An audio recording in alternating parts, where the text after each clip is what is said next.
Welcome back to another new video in ST bio. দেখো, মাধ্যমিক test পরীক্ষার পর আমাদের সবার মনে একটা জিজ্ঞাসা থাকে যে স্যার কোন টেস্ট পেপারটা ভালো হবে। আরও খোলসা করে বললে এরকম দাঁড়ায় প্রশ্নটা যে স্যার কোন টেস্ট পেপার কিনলে মাধ্যমিকের প্রশ্নে বেশি করে কমন পাবো। কারণ টেস্ট পেপার যখন আমরা প্র্যাকটিস করি এখান থেকে কিছু প্রশ্ন মাধ্যমিকে কমন পাবো, সেটা একটা আশা করি, সবাই আশা করাটা স্বাভাবিক। সেই থেকে এই প্রশ্নটা জাগে, আজকে সেই নিয়ে আলোচনা করব। তোমাদের জন্য কোন টেস্ট পেপারটা ভালো হবে কিনলে সেটাই নিয়ে আলোচনা করব। ভিডিওটা শেষ পর্যন্ত দেখো, ভালো লাগলে লাইক করে বন্ধুদের শেয়ার করে দিও, চ্যানেলে নতুন হলে চ্যানেলটা সাবস্ক্রাইব করে নিও। দেখো, আমার কাছে বেশ কয়েকটি টেস্ট পেপার রয়েছে, তাদের মধ্যে এখন বাজারে অ্যাভেলেবেল হয়ে গেছে WBTA এবং WBHA। আজ থেকে ABT এর টেস্ট পেপারটাও অ্যাভেলেবেল হয়ে যাবে এবং কাল থেকে তোমরা হয়তো দোকানেও পেয়ে যেতে পারো। তো এইগুলোর মধ্যে কোন টেস্ট পেপারটা কিনবো।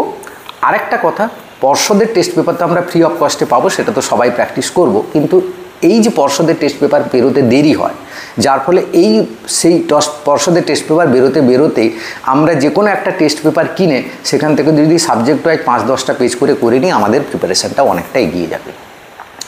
দেখো, যাদের ক্ষেত্রে পারুল প্রকাশনের টার্গেট বইটা রয়েছে তাদের WBHA কেনার দরকার নেই। তার কারণ হচ্ছে একই প্রকাশনের বই এবং কোশ্চেনগুলো প্রায় একই রকম থাকে, প্যাটার্ন ওয়াইজ প্রায় একই রকম কমন পাবে তুমি, তাই সেই বইটা কেনার প্রয়োজন নেই। তুমি বরং WBTA বা ABT এর মধ্যে একটা কিনবে। তাহলে কোনটা কিনবে?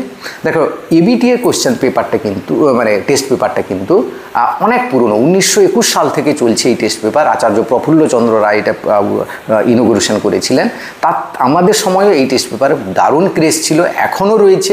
যথেষ্ট ভালো টেস্ট পেপার, ডিস্ট্রিক্ট ওয়াইজ তারা কোশ্চেন করে এবং সেই কোশ্চেনগুলো দেওয়া আছে আনসার সমেত, তাই এটা কিনতে পারো।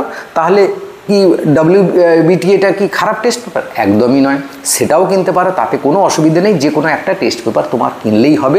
প্রায় কোশ্চেন দেখবে 10-12টা পেজের পর তোমার কোশ্চেনগুলো সেম থাকবে। দেখো, টেস্ট পেপার থেকে হুবহু কোশ্চেন তুমি মাধ্যমিকে পাবে না, কিন্তু তুমি টেস্ট পেপার করতে গেলে তোমার যে প্রিপারেশনটা হবে, মাধ্যমিকে যে প্রশ্নগুলো থাকবে সেটা কিন্তু কমন পাবে। হ্যাঁ, কিছু প্রশ্ন হয়তো কমন পেয়ে যেতে পারো। এটাও দেখা গেছে বিগত কয়েক বছরে পর্ষদের টেস্ট পেপার থেকে বহু কোশ্চেন হুবহু কিন্তু কমন এসছে মাধ্যমিকে। কারণ পর্ষদের টেস্ট পেপারটা কিন্তু স্কুলের টিচারদের করা টেস্ট পেপার এবং স্কুল ওয়াইজ সেখানে থাকে, সেই জন্য টেস্ট পরীক্ষার পর সেটা ছাপাতে দেরি হয়, এই জন্য আসতেও দেরি হয়। তাই পর্ষদের টেস্ট পেপার কিন্তু খুব ভালো, সেটা একদমই বাদ দেওয়া যাবে না। যখনই পাবে সেখান থেকে শুরু করে দাও, সেখানে সমস্ত সাবজেক্টের দেওয়া রয়েছে, সেই প্রতিটা সাবজেক্ট ভালো করে করলে সেখান থেকে কিছু প্রশ্ন কমন পাবে।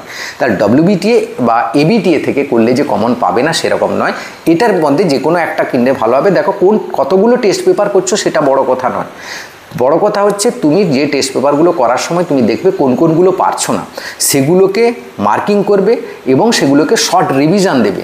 কারণ মাধ্যমিকে তুমি 4-5টা টেস্ট পেপার করে গেলে, তারপর মাধ্যমিক পরীক্ষা দেওয়ার সময় গিয়ে বসে যখন দেখলে তোমার একটাও প্রশ্ন উত্তর মনে পড়ছে না, তাহলে কিন্তু কোনো লাভ হবে না। বরং একটা কি দুটো টেস্ট পেপার করো এবং সেটা রিভিশন দাও, নাহলে কিন্তু পরীক্ষায় মনে থাকবে না। দেখো, পরীক্ষায় ভালো রেজাল্ট সেই করে যে বেশি করে রিভিশন দেয়, তারই বেশি করে মনে থাকে, সেই বেশি উত্তর লিখে আসতে পারে। এটা একদম এক্সপেরিমেন্টালি প্রুভ ঘটনা। তাই রিভিশন দাও, একটা কি দুটো টেস্ট পেপার করলেই যথেষ্ট। সেটাকে বারবার রিভিশন দিয়ে তুমি করো, তাহলে তুমি কিন্তু 90 অ্যাবাভ নাম্বার পেতে পারবে। যাদের প্রিপারেশন ভালো নেই, প্রত্যেকটা সাবজেক্টের 5-10টা করে পেজ করে যাও, আরামসে 60-70% নাম্বার পেয়ে যাবে। তো আশা করি পুরো ব্যাপারটা বুঝতে পারলে। ভিডিওটা ভালো লাগলে সবাইকে শেয়ার করে দিও। Thank you for watching.